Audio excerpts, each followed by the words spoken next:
안녕하세요. 부천북구 1학년 학생 여러분. 오늘은 엄마의 말뚝 세 번째 시간 본문 끝까지 선생님이랑 같이 읽어보고 그 다음에 주제를 같이 한번 생각해보는 시간 가져볼게요. 마추가 깨어날 때 여기서부터 읽어볼까요? 마추가 깨어날 때 불이 난동으로 어머니는 어찌나 많은 힘을 소모했는지 오랫동안 탈진 상태였어요. 부피도 무게도 호흡도 없이 불면 날아갈 듯한 백지장이 되어서 누워있었죠. 부피, 무게, 호흡 이게 없다는 건 생명력이 없다는 상태죠. 생명력이 없으신. 하얀 종이장처럼 누워있었어요. 문병을 와주는 친척이나 친구 보기에도 도저히 회복될 가망이 없어 보였던지 모두 심각하게 고개를 저었죠. 그들 중에는 아예 어머니가 의식이 없는 줄 알고는 서슴지 않고 장례 절차를 얘기하는 사람도 있었어요. 이제 돌아가실 일만 남았다고 생각하는 거죠. 상갓집에 온 줄 착각하는지 천수를 누리셨다, 오래 사셨다, 너무 서러워 말라고 위로하는 사람도 있고요. 근데 우리 역시, 우리는 이제 나와 가족들이겠죠? 그런 그들을 말리거나 언짢게 생각하지 않았어요. 한두 숟갈 유동식, 부드러운 흐르는 음식이 유동식이죠? 받아 넘긴다든지 주사바늘 찌를 때 찡그리는 것 외에는 어머니에게 의식이 남아있다는 표시가 참으로 미미했어요. 아주 작았습니다. 어느 날 문병을 와준 내 친구도 이런 어머니를 일별, 한번 이렇게 보는 거죠. 힐끗 보더니 대뜸 이렇게 말했다. 수희는 장만해 놨니? 수희, 돌아가신 분께 관 속에 입혀서 보내드리는 옷이 수희죠. 260페이지로 넘어가 주세요. 아니 뭐 그런 끔찍한 걸 미리 장만을 하니? 얘 좀 봐. 그럼 묘지는? 묘지 그런 것도 미리 장만하는 거니? 얘 좀 봐. 그것도 안 해놨구나? 하여튼 넌 알아둬야 돼. 뭘? 너 나이롱 딸인 거 말이야. 친구는 부모님이 아프시면 미리 그걸 다 준비해야 된다고 생각하는 거죠.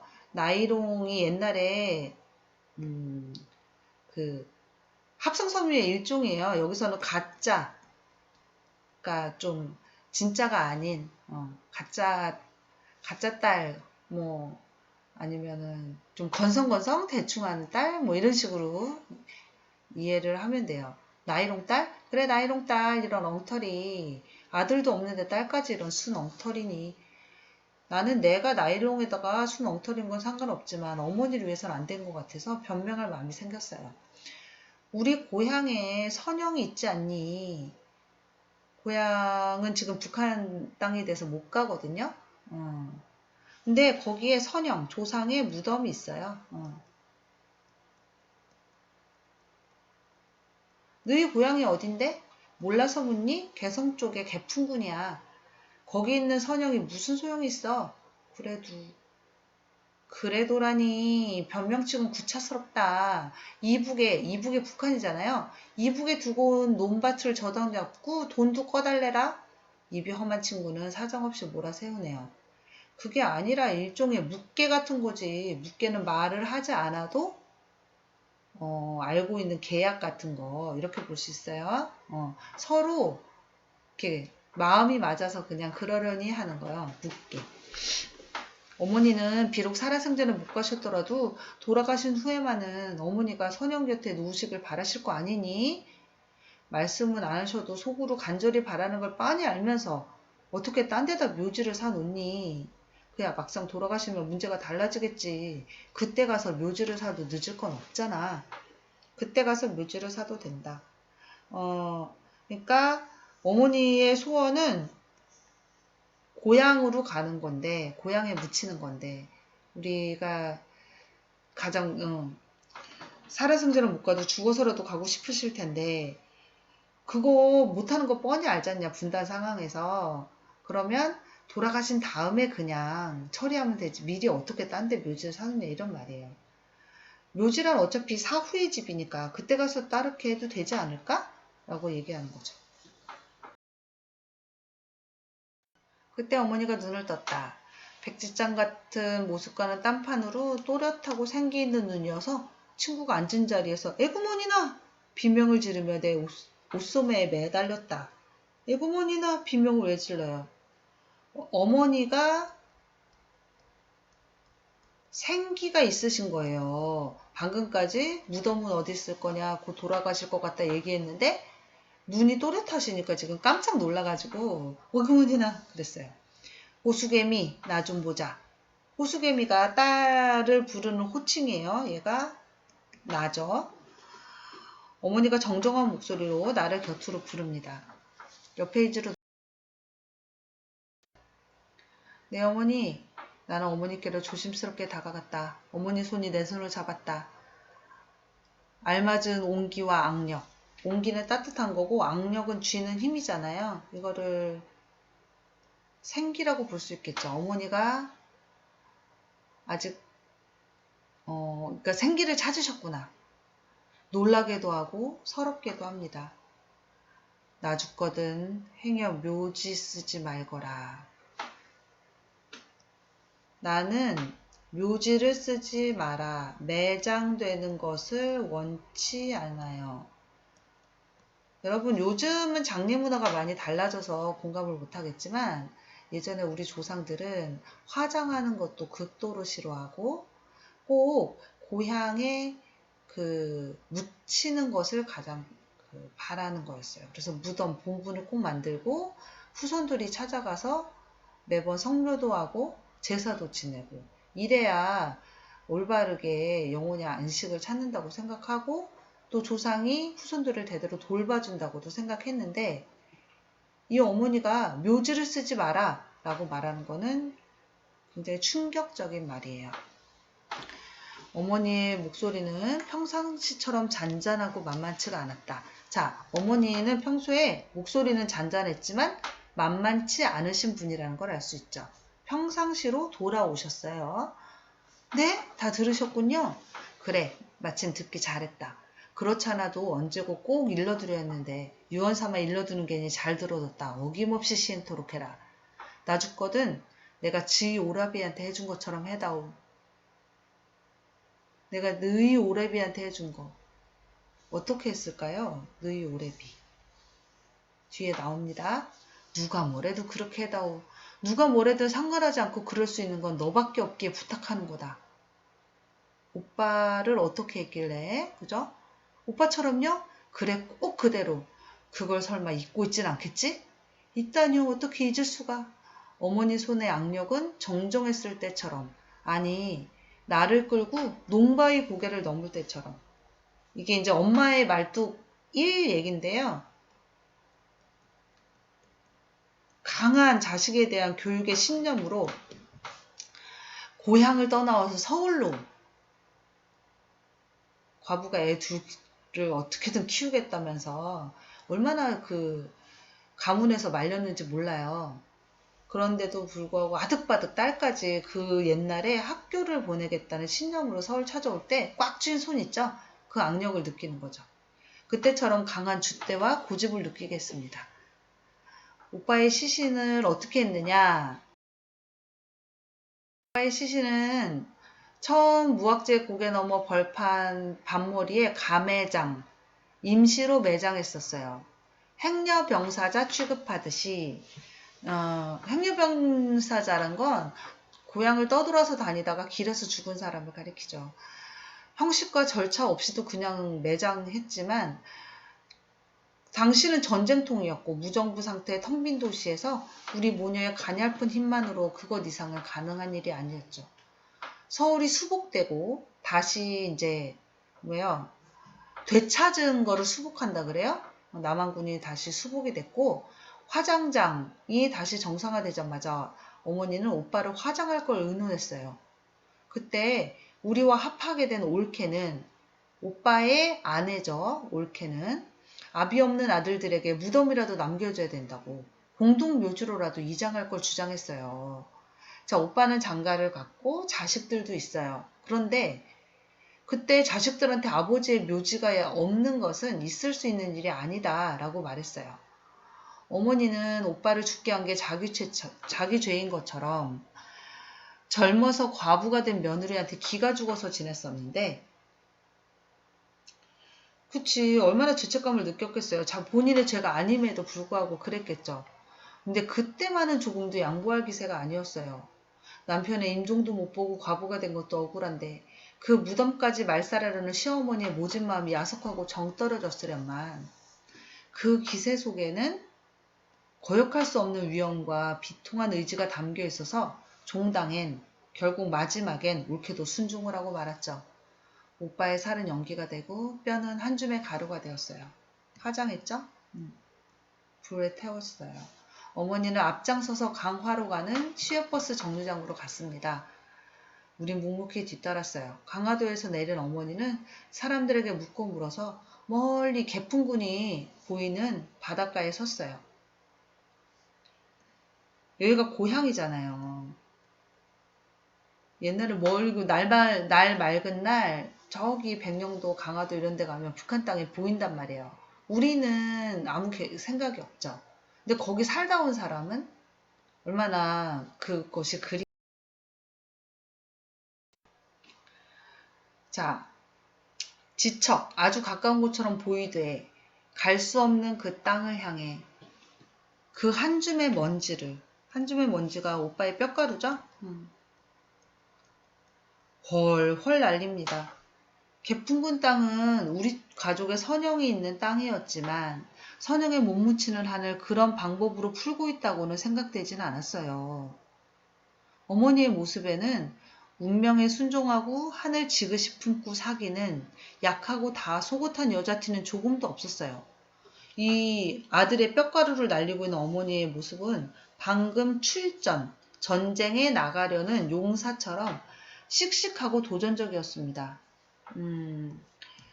전쟁의 비극, 전쟁으로 인한 아들을 잃는 끔찍한 비극이죠. 비극을 극복하려는 어머니의 의지가 느껴지는 거예요. 어머니의 의지. 그냥 고향 땅에 아들 뼈가루 조금 보내자 이런 뜻이 아니었던 것 같다라는 거예요. 어머니는 한 줌의 먼지와 바람으로 너무나도 엄청난 것과의 싸움을 시도하고 있었습니다. 이 너무도 엄청난 것이 바로 분단의 비극인데요. 보이는데 갈 수 없는 비극. 어머니에게 그 한 줌의 먼지와 바람은 결코 미약한 게 아니었다.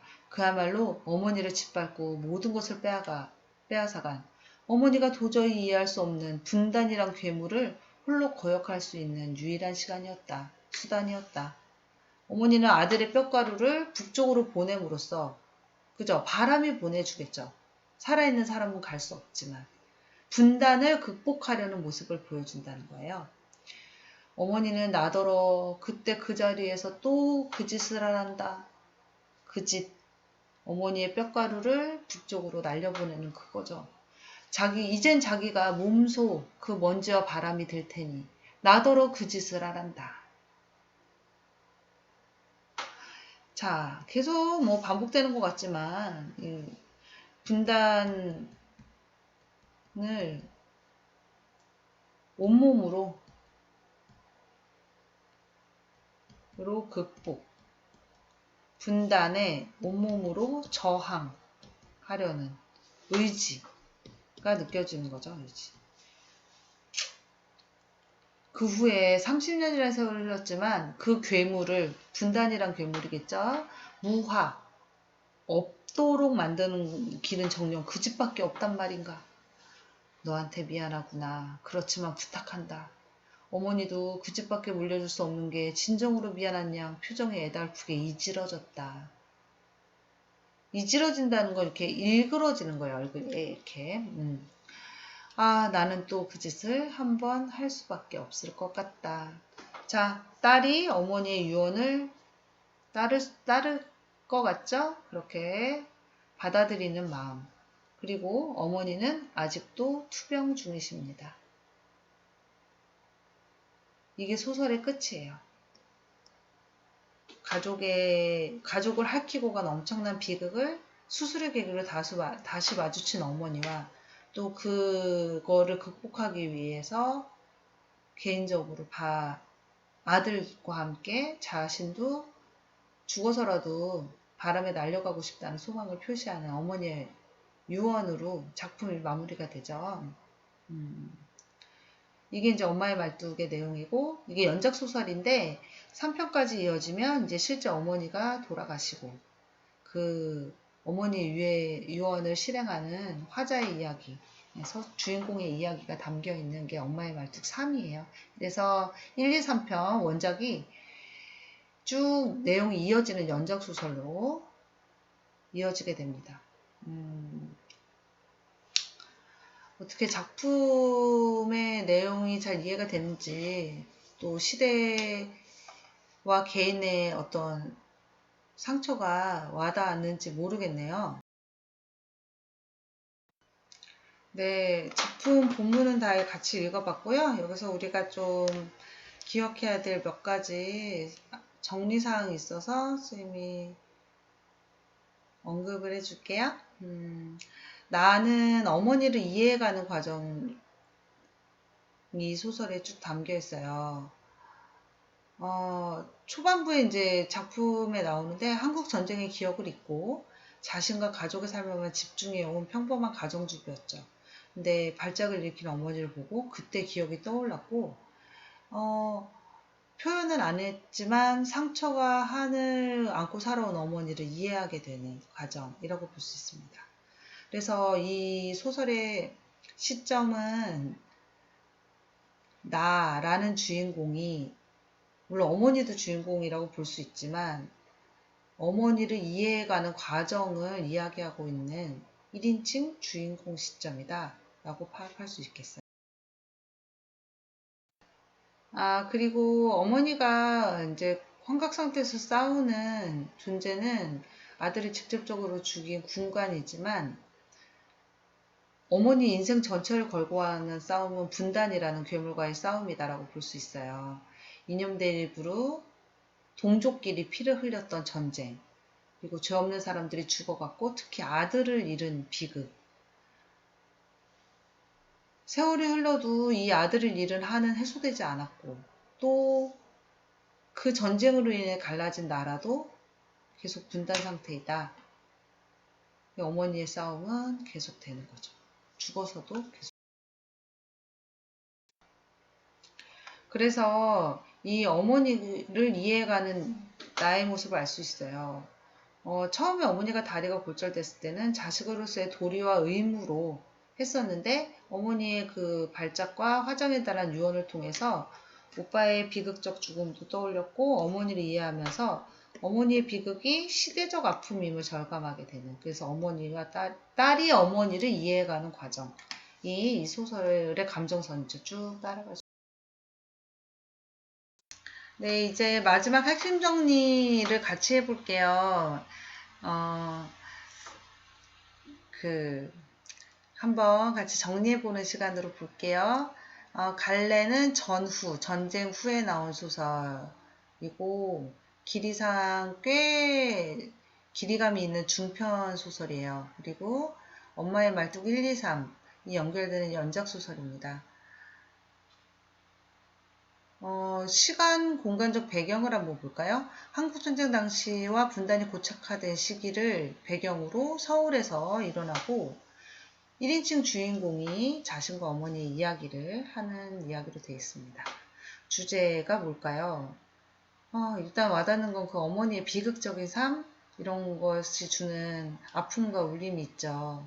그래서 어머니가 느끼는 이 전쟁에서 겪은 상처, 그리고 그 와중에도 분단을 극복하려고 했던 결연한 의지, 이런 걸 우리가 작품을 읽으면 느끼게 됩니다. 마지막으로 이 작품의 특징인데요. 박은서 씨의 다른 작품에도 이제 나오는 건데, 전쟁을 직접 겪은 사람들은 이 전쟁의 아픔을 망각해야 되는 현실에서 좀 이런 걸 되살리고 싶어 하는 마음이 있으신 것 같아요. 그래서 현실에 대한 비판적 인식이 좀 드러나 있다. 이 딸이 처음에 초반부에 중산층의 삶에 안주하는 모습 보인다든지 뭐 이런 거.